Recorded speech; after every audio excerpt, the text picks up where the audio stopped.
Bonjour et bienvenue dans cette deuxième partie. Il s'agira de configurer maintenant notre navigateur qui s'adapte à nos besoins.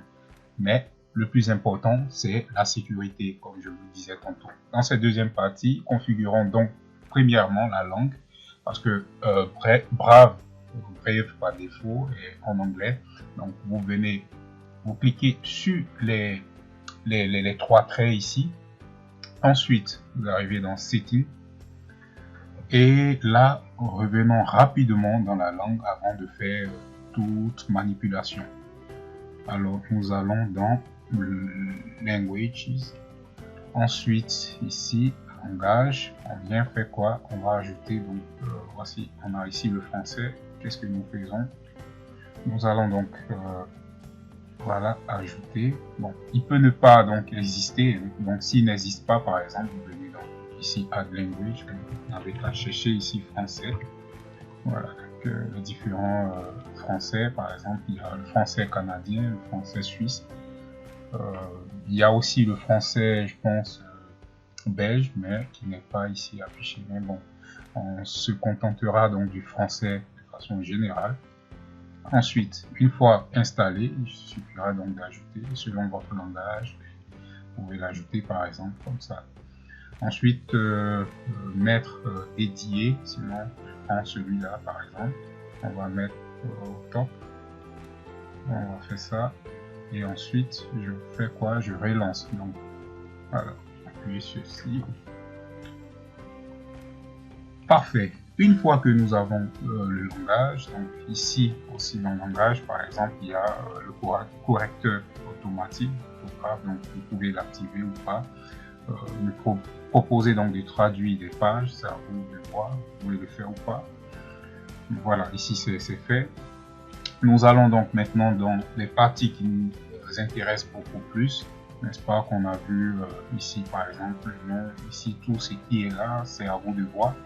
Moi j'aime bien le thème sombre, voilà, j'aime bien le thème sombre, ça me permet de travailler donc, dans la nuit et voilà, donc d'être encore plus productif. Voilà. Donc les yeux ne sont pas trop affaiblis, donc je vous propose cela. Deuxièmement, nous allons ici donc rapidement, toujours dans apparence par exemple, ici afficher la saisie automatique. Moi je n'aime pas trop, donc si c'est votre cas, vous pouvez aussi donc le décocher. Venons maintenant à la synchronisation. Donc ici, on peut dire bloquer donc les trackers et les publicités. C'est ce qui est fait. Voilà. Donc il s'agira donc c'est un réglage par défaut. Hein, par défaut, donc Brave bloque tout ce qui est publicité. Voilà. On va revenir là-dessus une prochaine fois. Sinon dans une autre série, un autre épisode, pardon. Allons-y donc, qu'est-ce qu'il faut faire maintenant par ici? Donc blocage des pisteurs, moi j'ai mis standard, vous pouvez mettre donc agressif, cela vous ne verrez vraiment aucune publicité. Agressif, vous mettre à niveau, donc c'est-à-dire toutes les publicités seront vraiment bloquées. Alors ici je parle aussi des bloqueurs de script, ici il faut faire très attention, par exemple si vous allez sur Facebook par exemple, il ne vous sera pas possible de lire des vidéos.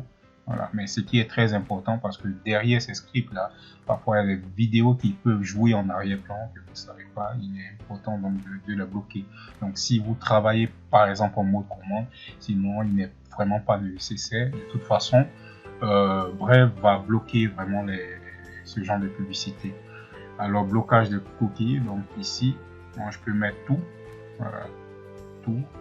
Il bloque tout par exemple, mais sachez aussi qu'il y a des sites, d'accord, qui demandent des cookies pour fonctionner. Alors moi je mets ici uniquement, voilà, Intersite. Ensuite l'empreinte digitale ici, donc lorsque vous pouvez mettre soit désactiver, moi je mets standard aussi, voilà. Donc de toute façon les sites vont me demander. Nous venons maintenant ici aussi qui est un point très intéressant, par exemple blocage des réseaux sociaux. Alors, lorsque vous allez sur un site, par exemple, vous verrez liker, allez-y sur notre page Facebook ou Twitter par exemple pour liker. Donc, vous pouvez donc désactiver ces petits boutons qui vous ramènent au fait sur des pages que vous ne souhaiterez pas. Alors moi c'est ce que je fais, je désactive. Voilà, je désactive. Ensuite, le moteur de recherche. Voilà, le moteur de recherche. On avait vu une vidéo aussi sur les moteurs de recherche. Je vous conseille, pour ma part, vraiment, si vous êtes en France, d'utiliser Qwant, qui est français d'ailleurs, qui est vraiment très bien, ou DuckDuckGo aussi, et Startpage. Voilà, ici, vous pouvez aussi ajouter, mais bon, là, c'est pas trop l'objectif. Voilà, si vous comptez toujours le faire, vous pouvez donc ici venir soit ajouter, ici par exemple, et le faire. Voilà, donc ici j'ai des mots moteurs ou d'autres moteurs de recherche. Donc ici je peux supprimer par exemple, retirer de la liste. Voilà, ici vous pouvez donc ajouter et ajouter d'autres si vous connaissez bien. Voilà. Ensuite, nous allons maintenant dans les extensions. Ici les extensions, vous pouvez donc désactiver, mettre à hauteur. Fenêtre privée Tor, moi c'est ce que je fais, donc rediriger automatiquement sur le site et avec Tor. Ici par exemple, utiliser le composant de gestion des droits numériques, moi je l'utilise, voilà. Donc il va nous demander de relancer, vous devez le faire, d'accord, et gérer cela. Le plus important ici c'est un peu Safe Torrent. Je vais, si il y a un torrent au fait qui est intégré donc dans Tor, dans Brave, c'est à vous de voir de l'activer ou pas. Moi, je ne l'utilise pas réellement, donc je n'ai pas besoin de ça. Tout comme ici, voilà. Donc, vous pouvez gérer tout ce qui est clavier. Ensuite, revenons maintenant ici dans tout ce qui est protection. Nous l'avons déjà vu. Donc, vous avez les mêmes menus qui s'affichent par ici. Donc, pour la configuration, je pense que c'est un peu cela. Ici, voilà. Donc, ce module IPFS, qui est aussi une méthode donc, de résolution des ressources, un peu une sorte de passerelle. Moi, je l'active, je l'utilise. Si vous voulez, on dit parfois que c'est, je peux dire, le futur de HTTPS. D'accord. Donc, ici, pour des sites qui sont vraiment plus rapides, donc vous pouvez l'utiliser. Moi, je l'utilise ici. Vous avez même un portefeuille intégré, un portefeuille crypto qui est intégré. Vous pouvez donc aussi l'utiliser. On reviendra également sur cette partie.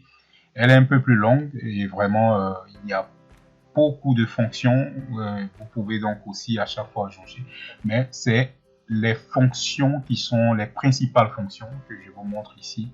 Vous pouvez donc ici créer ou demander un nœud local, d'accord, une passerelle ou demander. Voilà, moi je crée toujours voilà une passerelle, voilà que je mets. Ça va rediriger si c'est un site. Voilà, j'active généralement tout ça. Voilà, il va me demander donc d'ajouter cette extension. C'est ce qu'on va faire. Et je l'ajoute. Voilà. En attendant.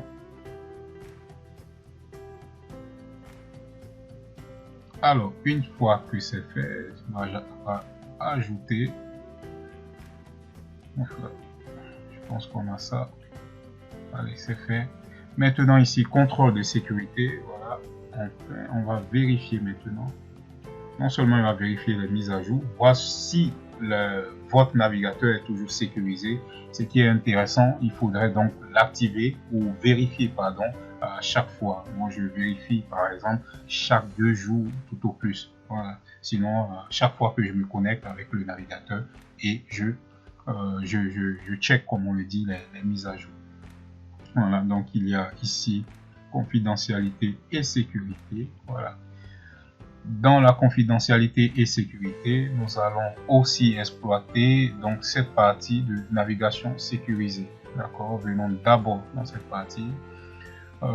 Mettez toujours à standard. D'accord, de toute façon par défaut c'est sur standard, donc c'est la partie haute, la sécurité la plus haute ici de le faire.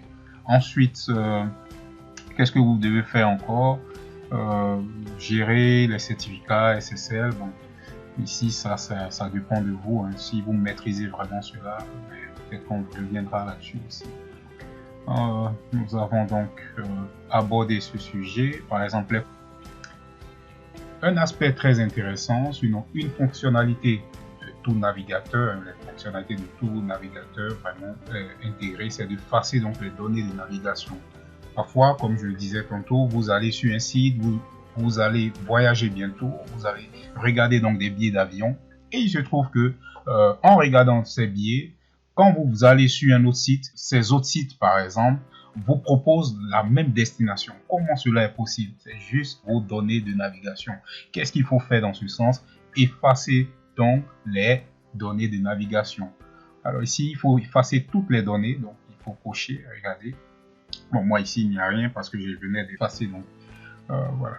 Donc vous effacez toutes les données, vous pouvez soit cocher, ça dépend de vous. Donc les images en cache, voilà. Moi je fais tout ça toujours, voilà, tout le temps. Mais ici c'est pareil, donc vous effacez toutes ces données et vous verrez que vous serez un peu léger, comme on dit dans vos recherches. Sinon, privilégiez tout le temps la navigation privée. Nous allons aussi revenir dans d'autres parties. Cookies ici. Bloquer donc les cookies tiers, nous l'avons déjà fait voilà, auparavant. Effacer les cookies, les données des sites en quittant brièvement, c'est ce que je fais pour ne pas donc garder en mémoire vos données de navigation. Et voilà. Ici, par exemple, envoyer une demande d'interdiction, si vous voulez d'interdire le suivi pendant la navigation, faites-le. Voilà, interdit donc le suivi.